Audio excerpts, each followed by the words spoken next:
देख रहे हैं नेटवर्क 33 राजकुमार के साथ। नेटवर्क 33 में आज की कहानी का शीर्षक है बहाही स्टेशन।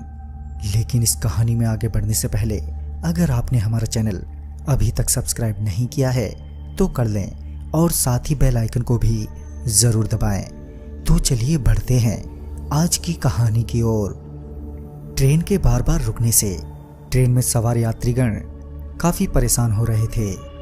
ट्रेन पहले ही अपने निर्धारित समय से 3.5 घंटे देरी से चल रही थी। अगले आधे घंटे में ट्रेन फिर से रुकी, मगर इस बार एक छोटे से स्टेशन पर। हालांकि यहाँ पर ट्रेन का स्टॉपेज नहीं था, मगर सिग्नल न मिलने के कारण ट्रेन को रोका गया। चूंकि इस बार ट्रेन स्टेशन पर रुकी थी तो यात्री अपने अपने डिब्बों से बाहर निकलकर स्टेशन पर घूमने लगे। ट्रेन को यहाँ पर रुके 20 मिनट बीत चुके थे। सौम्या जो इसी ट्रेन में यात्रा कर रही थी, अब सौम्या ट्रेन में बैठे बैठे परेशान होने लगी थी। चूंकि काफी लोग ट्रेन के बाहर ही घूम रहे थे तो उन्हें देखकर सौम्या भी ट्रेन के बाहर आ गई। बाहर हल्की हल्की हवा चल रही थी। तभी सौम्या पास में मौजूद एक बेंच पर बैठ गई। इसी तरह 15 मिनट और बीत गए, मगर अभी भी ट्रेन वहीं पर रुकी हुई थी। सौम्या पानी पीने के लिए बेंच से उठी और सामने मौजूद नल की ओर बढ़ी।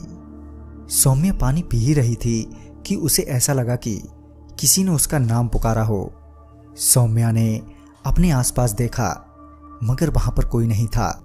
सौम्या पानी पीकर वापस बेंच की ओर मुड़ी ही थी कि उसकी नजर वहीं पास के पेड़ पर पड़ी, जिसके पीछे से एक छोटी सी बच्ची झांक रही थी। सौम्या उस बच्ची को देखकर मुस्कुराई और अपनी ओर बुलाने लगी।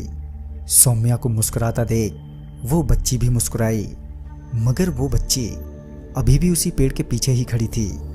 जब सौम्या ने देखा कि वो बच्ची उसके बुलाने पर नहीं आ रही है तो सौम्या ही उसके पास चली गई।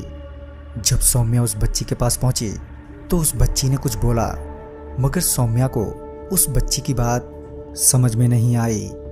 मगर उस बच्ची के इशारों से पता चल रहा था कि वो बच्ची सौम्या से कुछ खाने को मांग रही है। वो बच्ची अभी भी पेड़ के पीछे ही खड़ी थी। तभी सौम्या ने अपने बैग से चॉकलेट निकाली और उस बच्ची की ओर बढ़ी कि एकदम से वो बच्ची सौम्या के हाथ से चॉकलेट लेकर उस अंधेरे में गायब हो गई। वहीं सौम्या ये देखकर हैरान थी कि उस बच्ची के पैर नहीं थे, मानो वो तो हवा में उड़ रही थी। इसके बाद सौम्या तुरंत ही वापस अपनी ट्रेन की सीट पर आकर बैठ गई। कुछ ही देर में ट्रेन भी खुल गई। अभी भी सौम्या डरी और सहमी हुई थी और वो उस बच्ची के बारे में ही सोच रही थी। तकरीबन आधे घंटे के बाद जब सौम्या ट्रेन की खिड़की के बाहर की ओर देख रही थी कि तभी वो बच्ची सौम्या को फिर दिखी। वो बच्ची ट्रेन के साथ साथ चल रही थी। तभी सौम्या ने वहां पर मौजूद अन्य यात्रियों से कहा, देखो ये क्या उड़ रहा है बाहर। मगर यात्रियों ने कहा, बाहर तो कुछ भी नहीं है। मगर सौम्या को वो बच्ची अभी भी दिखाई दे रही थी। वो बच्ची अभी भी कुछ खाने को ही मांग रही थी। लिहाजन सौम्या के पास जो कुछ भी खाने को था उसने तुरंत ही ट्रेन की खिड़की से नीचे की ओर फेंक दिया। जैसे ही सौम्या ने खाने की चीजें फेंकी, वैसे ही वो बच्ची भी दिखनी बंद हो गई। दोस्तों, ये घटना थी जनसाधारण एक्सप्रेस की, जो दिल्ली से राजेंद्र नगर पटना चलती है।